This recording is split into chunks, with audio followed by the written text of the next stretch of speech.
सभी शिक्षक साथियों को मेरा नमस्कार। साथियों, मेरे YouTube चैनल में आप सभी का एक बार फिर से स्वागत है।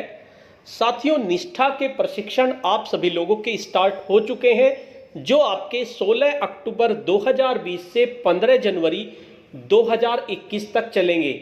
यानी कि 3 महीने तक आपको प्रशिक्षण करने हैं। कुल मिलाकर आपको 18 प्रशिक्षण करने हैं, जिनके मार्क्स आपके ई लर्निंग पासबुक में जुड़ेंगे। आपको 15 दिन में 3 प्रशिक्षण कंप्लीट करने हैं।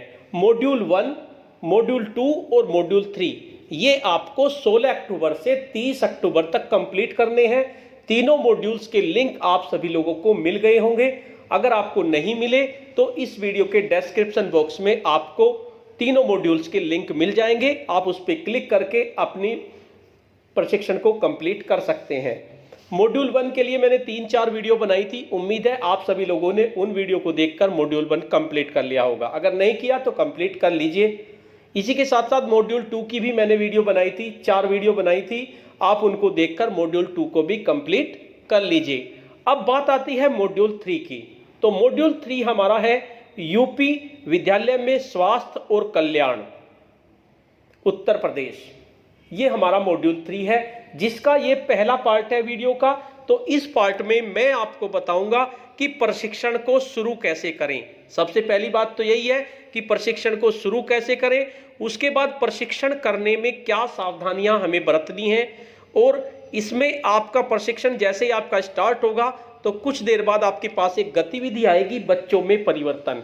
उस गतिविधि में आपको कुछ प्रश्नों के उत्तर देने हैं, वो मैं इस वीडियो में आपको बताऊंगा। इसके साथ साथ गतिविधि 2 आएगी, उसमें आप अपनी प्रतिक्रिया कैसे देंगे, ये सब आज की वीडियो में मैं आपको बताऊंगा। अब देखिए, आपको इस तरह से लिंक, आपको इस तरह का लिंक मिल गया होगा। कोर्स 1 यूपी पाठ्यचर्या और समावेशी कक्षा दीक्षा, ये आपको लिंक मिल गया है। 2 का भी लिंक आपको मिल गया होगा और 3 का लिंक भी आपको मिल गया होगा। अगर आपको लिंक नहीं मिला तो इस वीडियो के डिस्क्रिप्शन बॉक्स में कोर्स 3, चाहे तो आप कोर्स, मैं तीनों कोर्सों के लिंक आपको डाल दूंगा। इन तीनों लिंक पर आप जैसे ही आप क्लिक करेंगे, जैसे आपका लिंक है, आपका ये ब्लू कलर का होगा लिंक 3rd का, तो जैसे ही आप इस पे क्लिक करेंगे तो ये अपने आप आपको आपके दीक्षा ऐप में पहुंचा देगा। यानी आप अपने प्रशिक्षण पर पहुंच जाएंगे। पहला तरीका तो ये है प्रशिक्षण को स्टार्ट करने का। दूसरा तरीका है, आप अपने दीक्षा ऐप को ओपन कीजिए और उसमें उसके सर्च बार में यूपी विद्यालय में स्वास्थ्य और कल्याण उत्तर प्रदेश टाइप कर दीजिए। जैसे ही आप टाइप करेंगे तो आपको ये प्रशिक्षण में पहुंच जाएंगे आप। तीसरा तरीका, आप उसमें मेरे राज्य के कोर्स हैं और उसके सामने लिखा है और दिखाएं, तो मेरे राज्य के कोर्स पे क्लिक करेंगे, और दिखाएं पे सब नीचे चलते चले जाएंगे, और दिखाएं पे क्लिक करते रहेंगे जब तक कि आपका प्रशिक्षण ना जाए। तो इस तरह से आपका प्रशिक्षण आ जाएगा। अब आपको अपना प्रशिक्षण स्टार्ट करना है। लेकिन प्रशिक्षण स्टार्ट करने के तरीका क्या क्या है इसमें बताया गया। उपयुक्त तीनों कोर्स प्रशिक्षण को आप सीधे लिंक के माध्यम से जाकर कर सकते हैं। दीक्षा पोर्टल के सर्च बार में कोर्स का नाम डालें और सर्च करने के बाद कोर्स आ जाएगा। उस कोर्स पे क्लिक करके प्रशिक्षण शुरू कर सकते हैं। लेकिन सावधानी क्या है, आप प्रशिक्षण को बड़ी सावधानी से करें। एक कोर्स को पूरा करने के लिए आपके पास 5 दिन का समय है। यानी आप एक कोर्स को 5 दिन में कर सकते हैं, यानी आपके पास 5 दिन का समय है। ऐसा भी नहीं है कि आपको 5 दिन तक वही कोर्स करना है, ऐसा भी नहीं है कि आप 5 दिन के बाद उस कोर्स को नहीं कर सकते। यानी कि ये तो तरीका आपको आपकी उसके लिए बताया, आपकी सुविधा के लिए, कि आप 5 दिन में एक कोर्स कंप्लीट कर लीजिए। बहुत अच्छे से देखें, समझें और आगे बढ़ें। जल्दबाजी करने की जरूरत नहीं है, और चाहे जो महत्वपूर्ण पॉइंट हो उसे नोट भी कर सकते हैं। इस कोर्स में बहुत कुछ नया सीखने और समझने को मिल रहा है। विशेष ध्यान दें, पहले कोर्स का समय 5 दिन का है और 5 दिन के अंदर ही कोर्स करना है आपको, 5 दिन के अंदर। दूसरे कोर्स का समय भी 5 दिन का ही है, इसलिए पहले कोर्स को अच्छे से करने के बाद ही दूसरा कोर्स करें। अगर आपने एक दिन में ही अपना पहला कोर्स कर लिया तो आप अपना दूसरा कोर्स दूसरे दिन स्टार्ट कर सकते हैं। लेकिन जब तक आपका पहला कोर्स कंप्लीट नहीं होगा तब तक आप दूसरे कोर्स को मत छेड़ें। पहले कोर्स को कंप्लीट करें, उसके बाद दूसरे कोर्स को, और तीसरे कोर्स के लिए भी 5 दिन है आपके। इसलिए उपयुक्त दोनों कोर्सों को अच्छे से करने के बाद तीसरा कोर्स शुरू करें। कहने का मतलब है, तीनों कोर्स को करने के लिए आपके पास 16 से 31 अक्टूबर तक का समय है। 5 दिन का समय तीनों कोर्स के लिए, इसलिए इस कोर्स को बड़ी सावधानी से करें। नेक्स्ट, आपको बहुत महत्वपूर्ण खबर मैं देने जा रहा हूं जो आपको ध्यान रखनी है। एक खबर निकल के आ रही है, इसका आपको ध्यान रखना है। टेस्ट में न्यूनतम 60% अंक प्राप्त करने वाले को ही निष्ठा प्रशिक्षण प्राप्त करने का प्रमाण पत्र एनसीईआरटी दिल्ली द्वारा प्रदान किया जाएगा। यानी आपको न्यूनतम, या आपके 10 प्रश्न होते हैं, 10 में से कम 6 प्रश्न सही होने चाहिए। कोर्स करने से जो भी ज्ञान या कौशल आप प्राप्त करेंगे उनका प्रयोग कक्षाओं में करने से ही लर्निंग आउटकम प्राप्त होंगे। और सबसे महत्वपूर्ण पॉइंट देखिए, आप इसको ध्यान से देख लीजिए, सभी 18 कोर्स पूर्ण करने के बाद उसकी एंट्री ई सर्विस बुक में होगी। नोट, इसमें नोट भी दिया हुआ है, इसको आपको ध्यान से देखना है। साथियों, आपको कोर्स को स्किप बिल्कुल भी नहीं करना है, पूरी वीडियोस देखनी है, सब चीज ध्यान से पढ़ना है, तभी कोर्स में आगे बढ़ना है। मेरी वीडियो सिर्फ आपको मदद करेगी, लेकिन प्रशिक्षण आपको अपने आप ही करना है। देखिए नोट में क्या लिखा है, कुछ अत्यंत चतुर शिक्षक वीडियो फॉरवर्ड कर, यानी आप वीडियो को देखते नहीं है, फॉरवर्ड कर देते हैं, कोर्स निर्धारित समय के पूर्व ही कर लेते हैं। ऐसे शिक्षकों का चिन्हांकन भी हो रहा है, और अगर निष्ठा कोर्स में भी ऐसा किया जाता है तो उन शिक्षकों पर निश्चित कार्रवाई होगी। अब ये नहीं पता मुझे फेक न्यूज़ है या सच्ची न्यूज़ है, लेकिन अच्छी न्यूज़ है। यानी आपको किसी भी वीडियो को स्किप नहीं करना है, किसी भी कंटेंट को आपको स्किप नहीं करना है, आप कंप्लीट कोर्स कीजिए। कुछ शिक्षक क्या करते हैं, बैक बटन दबा देते हैं, वो कोर्स कंप्लीट शो हो जाता है, लेकिन इसका भी चिन्हांकन किया जा रहा है, तो इसका आपको विशेष ध्यान रखना है। चलिए तो अपना कोर्स शुरू करते हैं। यूपी विद्यालय में स्वास्थ्य और कल्याण उत्तर प्रदेश, जैसे ही आप लिंक पे क्लिक करेंगे तो आप यहां पर पहुंच जाएंगे। आपको कोर्स में पहुंचने का तरीका मुझे बताने की जरूरत नहीं है, आप यहां पे पहुंच जाएंगे। कोर्स में भाग लीजिए पर क्लिक करेंगे। जैसे ही आप कोर्स में भाग लीजिए पे क्लिक करेंगे तो आपको इसके बारे में पता चल जाएगा। कोर्स की अंतिम तारीख 31/10/2020 है। इसमें शीर्षक विद्यालय में स्वास्थ्य और कल्याण, प्रासंगिक बुनियादी अवधारणाओं, इसमें सब कुछ डिटेल्स में बताया गया है कि इस कोर्स में आपको क्या क्या कराया जाएगा। उसके बाद सबसे पहले हम इसमें देख लेते हैं इस कोर्स में क्या क्या है। सबसे पहले विद्यालय में स्वास्थ्य और कल्याण, फिर परिचय, शारीरिक विकास क्या है, भावनात्मक कल्याण और मानसिक स्वास्थ्य क्या है, स्वस्थ भोजन की आदतों और स्वच्छता को कैसे बढ़ावा दें, विभिन्न विषयों में स्वास्थ्य और कल्याण घटक का समीकरण कैसे करें, विद्यालय में सुरक्षा और निर्भरता कैसे सुनिश्चित करें, सारांश, पोर्टफोलियो गतिविधियां, अतिरिक्त संसाधन, प्रश्नोत्तरी। तो साथियों, इस वीडियो में हम गतिविधि 1 और गतिविधि 2 तक कंप्लीट करेंगे। यानी गतिविधि 1 में कुछ प्रश्न हैं उनको हम लेंगे, और गतिविधि 2 में हम अपनी प्रतिक्रिया जाहिर करेंगे। सबसे पहले 0.2 पूर्ण है, तो सबसे पहले सीखना शुरू पे क्लिक करेंगे। सबसे पहले हम कोर्स के उद्देश्य को लेंगे, उद्देश्य पे क्लिक करेंगे। जैसे आप उद्देश्य पे क्लिक करेंगे तो आपके सामने कोर्स के उद्देश्य निकल कर आ जाएंगे। क्या क्या कोर्स के उद्देश्य है, इस सत्र के अंत में आप सक्षम होंगे क्या क्या, स्वास्थ्य और कल्याण की अवधारणा को समझने में, शारीरिक विकास को समझने में, भावनात्मक कल्याण और मानसिक स्वास्थ्य के महत्व को विकसित करने में, स्वस्थ खाने की आदतों और स्वच्छता का विकास करने में। तो आप इसके उद्देश्य ध्यान से पढ़ लीजिए।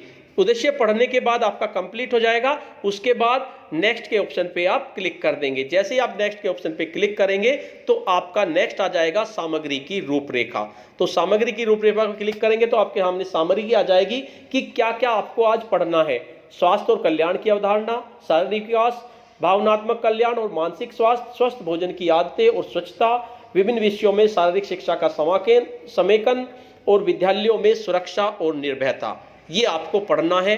आपका ये कंप्लीट हो चुका। नेक्स्ट पे आप क्लिक करेंगे। नेक्स्ट पे क्लिक करने के बाद स्वास्थ्य और कल्याण की अवधारणा आपके सामने आ जाएगा। इस पे आप क्लिक करेंगे तो आपकी एक वीडियो चल जाएगी। इस वीडियो में स्वास्थ्य और कल्याण की अवधारणा के बारे में आपको बताया जाएगा। इस वीडियो को ध्यान से देखिए। प्रोफेसर सरोज यादव आपको बहुत महत्वपूर्ण बातें इस वीडियो में बताएंगी जो आपको बहुत ही ध्यान से देखनी है। उसके बाद सामाजिक स्वास्थ्य, भावनात्मक स्वास्थ्य, मानसिक स्वास्थ्य और कल्याण, इसके बारे में इसमें बताया जाएगा। ये आपको डिटेल्स में बताएंगे। आपको वीडियो स्किप नहीं करनी, ये इस चीज का आपको विशेष ध्यान रखना है। इसमें आपको बताया जाएगा क्या हमें स्वास्थ्य और कल्याण के लिए अलग अलग कक्षाओं की आवश्यकता है। स्वास्थ्य और कल्याण को विभिन्न पाठों जैसे विज्ञान, सामाजिक विज्ञान, गणित, भाषा और शिक्षा शास्त्र में समेकित किया जा सकता है, स्वास्थ्य और कल्याण से संबंधित विभिन्न जीवन कौशलों को कैसे विकसित करें, ये सब इसमें बताया जाएगा। ये आपकी कंप्लीट हो जाएगी। कंप्लीट करने के बाद गो टू नेक्स्ट के ऑप्शन पे जाएंगे। गो टू नेक्स्ट के ऑप्शन पे जाने के बाद स्वास्थ्य और कल्याण की अवधारणा की प्रतिलिपि आपके सामने आ जाएगी। आप इसके स्क्रीनशॉट ले लीजिए, क्योंकि इसमें आपको पता चलेगा कि भारत में कितने किस क्या क्या है और किस स्वास्थ्य के बारे में टोटल डिटेल्स में। ज़्यादा मैं आपको नहीं बताऊंगा, ये आपको खुद ही देखना है। उसके बाद गो टू नेक्स्ट पे क्लिक करेंगे। उसके बाद शारीरिक वृद्धि और विकास, ये आपका निकल के आ जाएगा। इसमें फिर दोबारा से प्रोफेसर सरोज यादव आपको वीडियो के माध्यम से इसके बारे में बताएंगे। उसके बाद ये भी आपका कंप्लीट हो जाएगा। गो टू नेक्स्ट पे क्लिक करेंगे, शारीरिक वृद्धि और विकास की प्रतिलिपि आपके सामने आ जाएगी। इस प्रतिलिपि को भी आप देख लीजिए, आपको वीडियो बहुत ध्यान से देखनी है।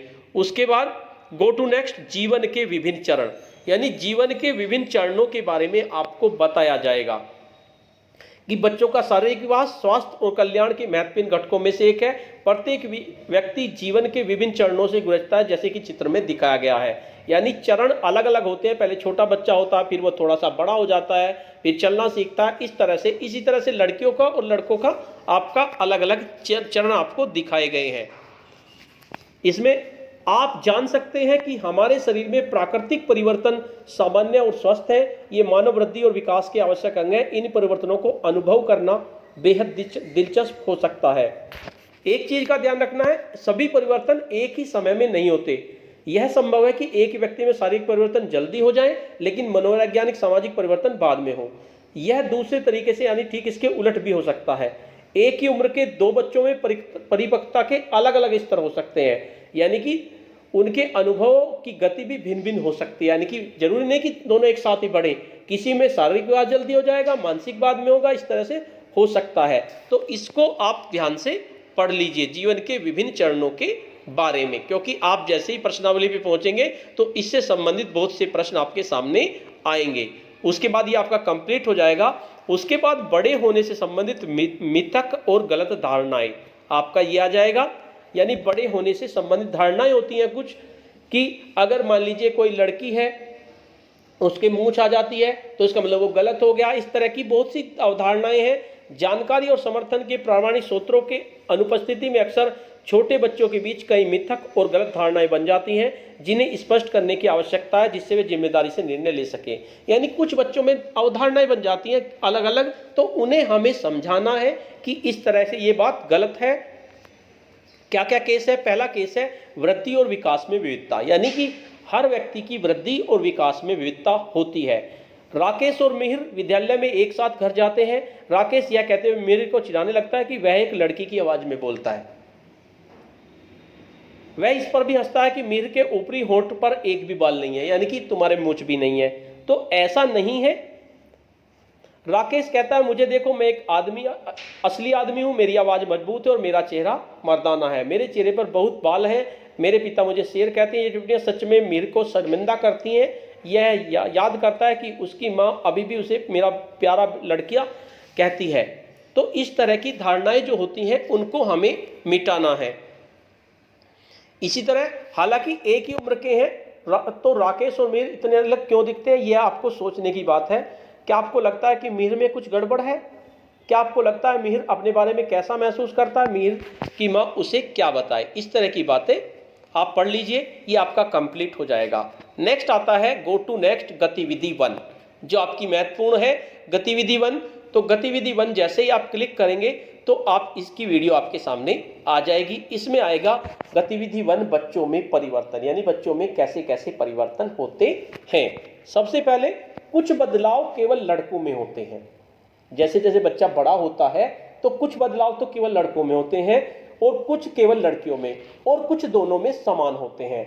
आपको कुछ तालिका दी हुई है, दी गई तालिका के अनुसार उपयुक्त विकल्प का चयन आपको करना है। इस गतिविधि को आपको ध्यान से करना है। पहला है कंधों की चौड़ाई बढ़ना, यानी कंधों की चौड़ाई लड़कियों की बढ़ती है या लड़कों की बढ़ती है या दोनों की बढ़ती है। तो इस पे आप दोनों पे क्लिक कर देंगे, क्योंकि कंधों की चौड़ाई जो है आपकी दोनों की बढ़ती है। उसके बाद नेक्स्ट प्रश्न है लंबा होना, दोनों लड़के या लड़कियां? जाहिर सी बात है लंबा तो दोनों ही होंगे, तो लंबा दोनों पे आप क्लिक कर देंगे। ज़्यादा मुश्किल प्रश्न इसमें नहीं है। नेक्स्ट है आपका तेजी से दौड़ सकना। तो तेजी से लड़की भी दौड़ सकती है और लड़का भी दौड़ सकता है, तो इसका आंसर भी दोनों ही होगा। दोनों पे आप क्लिक कर देंगे। नेक्स्ट है आपका शारीरिक छवि, आवरण और रंग रूप के बारे में अधिक सचेत होना। लड़कियां लड़के दोनों, वैसे तो ज़्यादातर लड़कियां ज़्यादा सचेत रहते हैं शारीरिक आवरण और रंग रूप के बारे में, लेकिन लड़के भी जब यंग एज में होते हैं वे भी काफ़ी सचेत होते हैं, तो इसका आंसर भी दोनों ही होगा। नेक्स्ट है आपका अधिक पसीना आना। तो पसीना तो किसी को भी आ सकता है, जो जितनी मेहनत करेगा उतना पसीना आएगा। दोनों लड़के लड़कियां, तो आप इसमें भी दोनों पे क्लिक कर देंगे। नेक्स्ट स्तन विकसित होना, दोनों लड़के लड़कियां, तो इसमें आप लड़कियां पे क्लिक कर देंगे। नेक्स्ट प्रश्न है भारी होना, दोनों लड़के लड़कियां, तो भारी तो कोई भी हो सकता है, लड़का भी हो सकता है, लड़की भी हो सकती है, तो इसका आंसर भी आप दोनों पे क्लिक कर देंगे। नेक्स्ट प्रश्न आपके सामने आएगा दोस्तों की संगत का अधिक आनंद लेना। तो साथियों ज्यादातर पहले जो था लड़के ज्यादा आनंद लेते थे दोस्तों की संगत का, लेकिन अब माहौल चेंज हो चुका है। अब लड़के और लड़कियां दोनों दोस्तों की संगत का बहुत आनंद लेते हैं, तो इसका आंसर भी दोनों ही होगा। नेक्स्ट है अधिक बहादुर और अधिक शर्मीला होना। अधिक बहादुर लड़के लड़कियां दोनों, तो इसका आंसर भी आपका दोनों ही होगा, क्योंकि बहादुर लड़की भी हो सकती है और शर्मीला लड़का भी हो सकता है, तो इसमें भी आप दोनों पे क्लिक कर दीजिए। अधिक कठिन सवालों को हल कर सकना। सबसे पहले ये कहते थे कि लड़कियों पे मैथ नहीं आता, लड़कों पे ज़्यादा मैथ आता है, लेकिन अब ऐसा नहीं है, लड़के भी सवाल हल कर सकते हैं, लड़कियां भी सवाल हल कर सकती हैं, तो इसका आंसर भी आपका दोनों ही आएगा कि दोनों ही कठिन सवाल हल कर सकते हैं। नेक्स्ट प्रश्न है तेलीय त्वचा। तेलीय त्वचा लड़कियों की होती है वैसे ज़्यादातर, क्योंकि लड़कियां ज़्यादा क्रीम लगाती हैं, लेकिन अब लड़के भी कम नहीं है लड़कियों से, तो तेलीय त्वचा में भी आप दोनों ही क्लिक कर दीजिए। नेक्स्ट है आपका स्वतंत्र रूप से सड़क पार करना। तो सड़क पार करने में दोनों ही कर सकते हैं, कोई दिक्कत नहीं है, तो इसमें भी आप दोनों ही निशान लगा दीजिए। लंबी अवधि के लिए ध्यान केंद्रित कर सकना।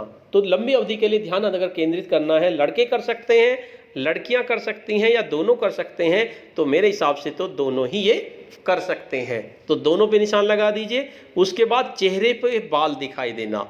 देखिए चेहरे पे बाल जो दिखाई देते हैं वो ज़्यादातर लड़कों के दिखाते रहते हैं, यानी मूंछ आ जाती है, दाढ़ी आ जाती है, तो इसमें तो आंसर मेरे हिसाब से लड़के ही होना चाहिए। लड़कियों पे भी बहुत सी पे आ जाते हैं, लेकिन वो रेयर केस होता है, लेकिन ज़्यादातर लड़के ही हैं, तो इसका आंसर लड़के होगा। नेक्स्ट प्रश्न है आपका यू जस्ट कंप्लीटेड। सारे कंप्लीट हो चुके हैं 14 प्रश्न। आपका स्कोर भी आपके सामने आ गया होगा। अगर आपका स्कोर आपका सामने नहीं आता तो रीप्ले करके आप अपने स्कोर को चेंज कर सकते हैं। उसके बाद गो टू नेक्स्ट पे चेंज हो जाएंगे। बच्चों में परिवर्तन, और बच्चों में परिवर्तन से संबंधित आपके सामने नोट्स आ जाएंगे। याद रखें कुछ परिवर्तन लड़के और लड़कियों दोनों के लिए सामान्य है, जबकि कुछ परिवर्तन लड़कों और लड़कियों के लिए विशिष्ट है। विविधताएं लड़के और लड़कियों के समान आयु वर्ग के भीतर भी देखी जाती हैं। इस तरह की विविधता आनुवंशिकता, आहार या शारीरिक व्यायाम में अंतर के कारण हो सकती हैं। इन बदलाव के कारण स्वयं की छवि पर प्रभाव नहीं पड़ने देना चाहिए। बहादुर, शर्मीली, कमजोर और मजबूत जैसे कुछ गुण पुरुष या महिला जेंडर के विषय में नहीं है। देखिए प्रश्न भी आया था, यानी बहादुर यही नहीं कि लड़का ही हो, लड़की भी हो सकती है। शर्मीली लड़की नहीं, लड़का भी हो सकता है। कमजोर लड़का भी हो सकता है, लड़की भी हो सकती है। और इसी तरह मजबूत, ये इसमें जेंडर से कोई फर्क नहीं पड़ता। इन्हीं केवल गुणों के रूप में देखा जाना चाहिए। योग्यताओं का जेंडर से कोई संबंध नहीं है। अब आपका यू जस्ट कंप्लीटेड आपका ये परिवर्तन हो गया है। गो टू नेक्स्ट शारीरिक स्वास्थ्य पे आप पहुंच जाएंगे। शारीरिक स्वास्थ्य पे आप क्लिक करेंगे। आगे बढ़ने के लिए एक पल सोचें और लिखें आपके अनुसार शारीरिक स्वास्थ्य क्या है। शारीरिक स्वास्थ्य के घटक क्या क्या हैं, नीचे दिए गए टेक्स्ट के साथ अपने उत्तरों की तुलना कीजिए। केवल वजन, ऊंचाई और वजनों की वृद्धि के विकास में के बारे में जानना अच्छे स्वास्थ्य के लिए पर्याप्त नहीं है। अच्छा स्वास्थ्य प्राप्त करने सबसे अच्छा तरीका शारीरिक रूप से फिट, भावना रूप से मजबूत और मानसिक रूप से सतर्क रहना है। शारीरिक फिटनेस जैसी गतिविधियां शरीर के आकार और माप, हृदय की कार्यक्षमता, रक्त परिसंचरण, इनमें इसे आप ध्यान से पढ़ लीजिए शारीरिक स्वास्थ्य के बारे में। ये शारीरिक स्वास्थ्य के घटक दिए हुए हैं। क्या क्या घटक हैं आपके? शक्ति, इसे प्रतिरोध को दूर करने, प्रतिरोध के खिलाफ कार्य करने के लिए मांसपेशियों की क्षमता के रूप में परिभाषित किया जा सकता है। पुशअप और स्टैंडिंग बोर्ड जंप से शक्ति विकसित करने में मदद मिलती है। दूसरा आपका गति है, इसे चाल की दर से मापा जाता है। गति एक व्यक्ति की न्यूनतम संभव समय में एक निश्चित दूरी को तय करने की क्षमता है। उदाहरण के लिए एक मैदान की सतह पर 20.5 मीटर पूरे वेग से दौड़ने के लिए बच्चे को कितना समय चाहिए। इसी के साथ साथ धैर्य, इनको आप पढ़ लीजिए। इसे थकान की स्थिति में लंबे समय तक गतिविधि करने की क्षमता के रूप में परिभाषित किया जाता है। लचीलापन किसे कहेंगे? लचीलेपन को शारीरिक गतिविधियों को अति सरलता से करने की क्षमता के रूप में परिभाषित किया जा सकता है। इसी तरह चपलता, ये भी आपका दिया हुआ है, इसको आप पढ़ लीजिए, ये आपका कंप्लीट हो जाएगा। उसके बाद आती है आपकी गतिविधि 2, स्वास्थ्य संबंधी गतिविधियां। तो स्वास्थ्य संबंधी गतिविधियां पे आप जैसे ही क्लिक करेंगे तो आपके सामने गतिविधि 2 आ जाएगी। खेल कूद और कुछ शारीरिक गतिविधियां जो हम प्रतिदिन करते हैं, भावनात्मक कल्याण और स्वास्थ्य और कल्याण को बढ़ावा देते हैं। नीचे कुछ गतिविधियों के उदाहरण दिए हुए हैं, जैसे भीतरी गतिविधि होती हैं, जैसे मेज के नीचे क्रॉल करना, संतुलन का अभ्यास करने के लिए किसी वस्तु का उपयोग करना, जंपिंग जैक, डांसिंग, यौगिक गतिविधियों का अभ्यास करना, ये आपकी होती है भीतरी गतिविधियां। इसी तरह आपकी बाहरी गतिविधि होती है, जैसे सीढ़ी पर चढ़ना, कूदना, रेंगना और एक क्षेत्र से दूसरे क्षेत्र में चलना, बाधाओं के बीच दौड़ना, जिग जैंग दौड़ाना, विभिन्न वस्तुओं की गतियां। अब आपको करना क्या है? गतिविधि पृष्ठ पर आप पहुंचेंगे। गतिविधि पृष्ठ पर पहुंचने के लिए आप इस ब्राउजर का यूज करेंगे, और ये आपका ब्राउजर नहीं चल रहा, मैं आपको पहले ही बता दूं, क्योंकि पिछले जितने भी ब्राउजर थे वे आपके नहीं चले। लेकिन मैं आपको एक तरीका बताऊंगा। मैंने हर बार ये तरीका बताया, लेकिन कुछ लोग इसमें गलती कर रहे हैं। मैं आपको बताऊंगा कि आपकी गलती कहां कहां हो रही है। तो आप पहले विकल्प का चयन करेंगे। दूसरा विकल्प भी इसमें दिया हुआ है कि डाउनलोड कर लीजिए दीक्षा से, इसे करने की आपको जरूरत नहीं है, टिपिकल हो जाएगा। और तीसरा आपका है स्कैनर का, इसे भी मत कीजिए, आपको सीधा इसको टाइप करना है https, ये आपका जो विसर्ग वाला निशान है, ये /निष्ठा activities.blogspot.com 2020। कुछ शिक्षक साथी मुझसे अक्सर शिकायत करते हैं, सर ये लिंक नहीं चल रहा। ये लिंक चल रहा है, लेकिन आप इसको टाइप करने में दिक्कत करते हैं। अब मैं सबसे पहले आपको यही बताऊंगा कि आपकी प्रॉब्लम कहां कहां आती है। https आप लिख देते हैं, उसके बाद आप विसर्ग का निशान भी लगा देते हैं, लेकिन इसके बाद आप स्पेस दे देते हैं। आपको स्पेस कहीं नहीं देना, पहली बात तो ये है, क्योंकि किसी ने मुझे मैसेज किया था तो उसमें उन्होंने स्पेस दे रखा था, यानी विसर्ग के निशान में और स्लैश के निशान में उन्होंने स्पेस दे रखा था। एक तो गलती ज़्यादातर ये होती है कि आपको स्पेस कहीं नहीं देना। उसके बाद निष्ठा और एक्टिविटीज़ के बीच में एक छोटा सा डैश दिया हुआ है। ये बीच में वाला डैश होता है, नीचे वाला नहीं होता। 2 तरह के डैश आपके कीबोर्ड में होंगे, एक नीचे वाला होता है और एक बीच वाला होता है। आपको बीच वाला लगाना है, नीचे वाला नहीं लगाना है। तो आप इसको कैसे करेंगे मैं आपको बता देता हूं। इस गतिविधि को आपको करना है गतिविधि 2 मॉड्यूल 3 में। तो कैसे करेंगे? सबसे पहले मैं अपना नेट ओपन कर लेता हूं। जैसे ही मैं आपका नेट ओपन करूंगा, उसके बाद हम अपने मोबाइल में क्रोम ब्राउजर को ओपन करेंगे। हम अपने मोबाइल में चले जाते हैं, अपने क्रोम ब्राउजर को हम ओपन करते हैं। मैंने क्रोम ब्राउजर को ओपन कर लिया है। जैसे हम क्रोम ब्राउजर को ओपन करेंगे, मैं इसको क्लियर कर देता हूं। ये मैंने आज छुट्टी ली थी तो ये खुला हुआ है, इसको हम बंद कर देते हैं। यहां पर क्रोम ब्राउजर में हम इसको ओपन करेंगे। कैसे ओपन करेंगे देख लीजिए। यहां पे आप टाइप करेंगे https, उसके बाद ये आपका निशान है विसर्ग वाला। ये निशान आप कैसे लगाएंगे? ये यहां पर है, ये मैंने निशान लगा दिया। उसके बाद मैं आपको यहीं पर बता देता हूं, ये // है, इसे आप क्लिक करेंगे। उसके बाद जो स्लैश है, इसके ऊपर 2 निशान है आपके पास, एक बीच वाला और एक नीचे वाला। आप क्या गड़बड़ करते हैं, उसमें जो निष्ठा के और एक्टिविटीज के बीच में आता है, ये नीचे वाला जो बड़ा सा दिख रहा है, इसको आप लगा देते हैं। जो प्लस के बराबर है इसको लगाना है, ये ध्यान रखना है। आपको रुपीस के आगे वाला नहीं लगाना, जो प्लस के बराबर में निशान है ये वाला लगाना है। तो कैसे लगाएंगे वो मैं आपको बताता हूं। NISHTH निष्ठा और उसके बाद बीच वाला, देखिए बीच वाला लगा हुआ है, आपका नीचे वाला नहीं लगा हुआ। मेरा अपने आप आ गया क्योंकि मैंने पहले एक्टिविटीज़ की हुई है, तो मैं इस पर क्लिक कर देता हूँ। यहाँ पर हम इसको क्लिक कर देते हैं। जैसे हम क्लिक करेंगे तो हमारे पास निष्ठा की एक्टिविटीज़ ओपन होके आ जाएंगी। इसमें हमें सबसे पहले मॉड्यूल 3 ढूंढना पड़ेगा, उसमें गतिविधि 2। मॉड्यूल 3 आपका ही आ गई है। मॉड्यूल 3 में गतिविधि 1, मॉड्यूल 3 गतिविधि 2 स्वास्थ्य संबंधी गतिविधियां, इसमें आपको अपनी प्रतिक्रिया देनी है। मॉड्यूल 3 में खेलकूद और कुछ सारी गतिविधियां जो हम प्रतिदिन करते हैं, भावनात्मक स्वास्थ्य और कल्याण को बढ़ावा देते हैं। नीचे कुछ गतिविधियों के उदाहरण दिए हैं। भीतरी गतिविधियां, मेज के नीचे क्रोल करना, संतुलन।